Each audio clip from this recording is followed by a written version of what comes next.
والصلاة والسلام على رسول الله أما بعد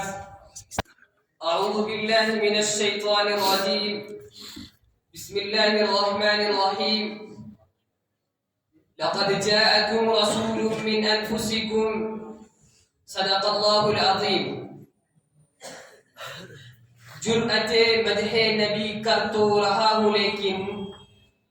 جرأت مدح نبی کر تو رہا ہوں لیکن حرف اظہار میں تاثیر کہاں سے لاؤں؟ پیکرے نور کو الفاظ میں ڈھالوں کیسے؟ پیکرے نور کو الفاظ میں ڈھالوں کیسے؟ حرف قرآن کی تفسیر کہاں سے لاؤں؟ لائق کے ساتھ احترام معزز سامعین کرام، آج کی اس محفل میں میرا موضوع سخن رسول اللہ صلی اللہ علیہ وسلم کی حیات طیبہ ہے. میرے دوستو، از آدم تا ایندم بلکہ تاصبح قیامت رب العالمین نے جس ذات کو سب سے زیادہ محترم اور مقدس ہونے کا شرف بخشا،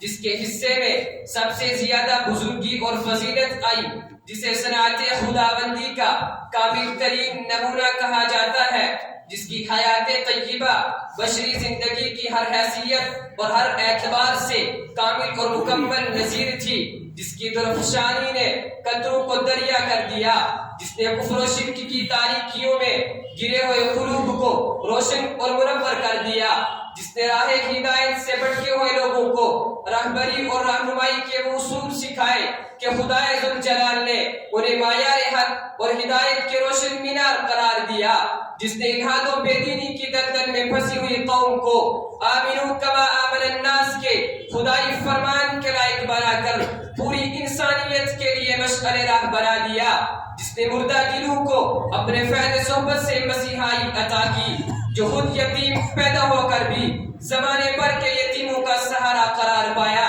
جو لقد کان لکم فی رسول اللہ اسوۃ حسنہ کی روشنی میں کائنات میں سب سے زیادہ مقدس، لائق تقلید اور قابل اتباع ہستی ہے. اسی لیے خود آپ صلی اللہ علیہ وسلم نے ارشاد فرمایا، لو کان موسیٰ حیا لما وسعہ الا اتباعی، یعنی میری موجودگی میں اگر موسیٰ علیہ السلام جیسا عظیم المرتبت اور برگزیدہ نبی بھی زندہ ہوتے تو انہیں بھی میری اتباع اور پیروی کے سوا کوئی چارہ نہ ہوتا. میرے دوستو، جن سے بڑھ کر کامل اور مکمل زندگی کسی اور کو عطا نہیں ہوئی، صرف آپ صلی اللہ علیہ وسلم کی ذات مقدسہ ہے، جس نے اپنے ہوش و حواس میں روشن اور منور دن میں صحابہ کرام کے جمع غفیر میں کھڑے ہو کر یہ اعلان فرمایا،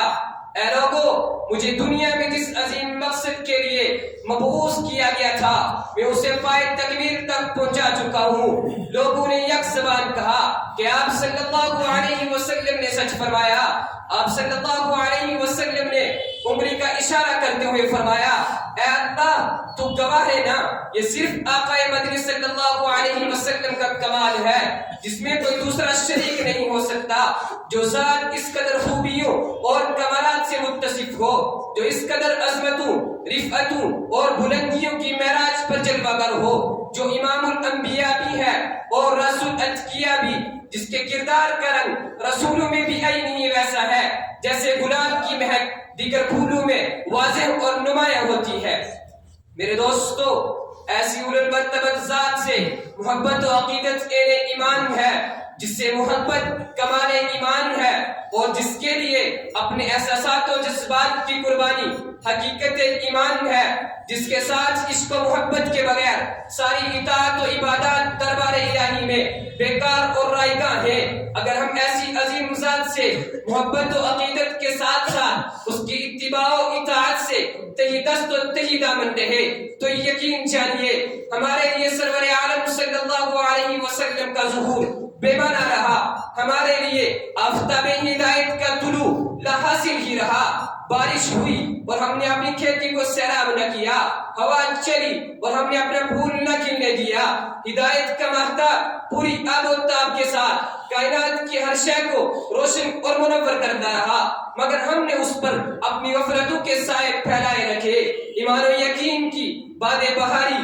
پورے عالم کو مشکبار کرتی رہی، مگر ہم نے اس سے استفادے کے درمیان دبیز پردے حائل کر دیے۔ اس میں قصور کس کا ہے؟ اس کی ذمہ داری کس کے سر ہے؟ کل بروز حشر جب اس کے متعلق بارگاہ عزت میں ہم سے استفسار ہوگا، کیا اس وقت کوئی معقول جواب ہمارے پاس ہے؟ اس وقت ہمارا کوئی عذر ہمیں کام دے سکے گا؟ اس وقت کے لیے کوئی صفائی اپنے پاس موجود رکھتے ہیں؟